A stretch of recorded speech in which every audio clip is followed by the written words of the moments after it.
Menschen haben die Fähigkeit, anderen Menschen am Gesicht und auch an der Körperhaltung ein Stück weit ihre Gefühle anzusehen. Das wusste auch schon der Bildhauer, der vor fast 700 Jahren diese Figur geschnitzt hat. Er hat ihrem Gesicht die Züge tiefer Trauer und Kummer mitgegeben. Also es ist die Traurigkeit einer Mutter, die ein letztes Mal ihren toten Sohn im Arm hält.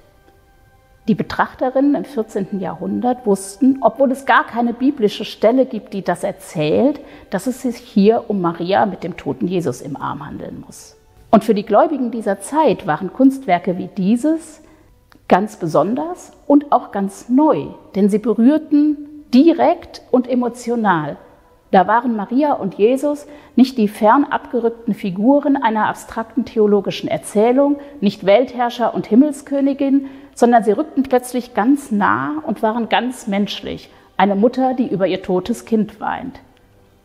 Und auch das wusste der Bildhauer vor fast 700 Jahren. Wenn wir das Leid so greifbar nah sehen, dann können wir es nachempfinden, den Kummer dieser Figur.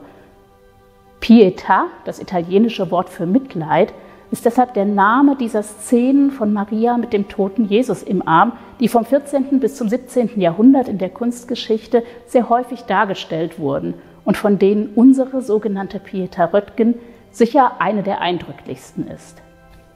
Wenn ich heute durch unsere Sammlung gehe, halte ich oft ganz unbewusst eine Sekunde vor dieser Figur inne und schaue Maria ins Gesicht. Nicht, weil die Figur so anziehend schön wäre, auch nicht aus religiösen Gründen, sondern weil vor fast 700 Jahren ein Bildhauer geschafft hat, eine der grundlegendsten menschlichen Emotionen so eindrucksvoll darzustellen, dass sie uns bis heute berührt.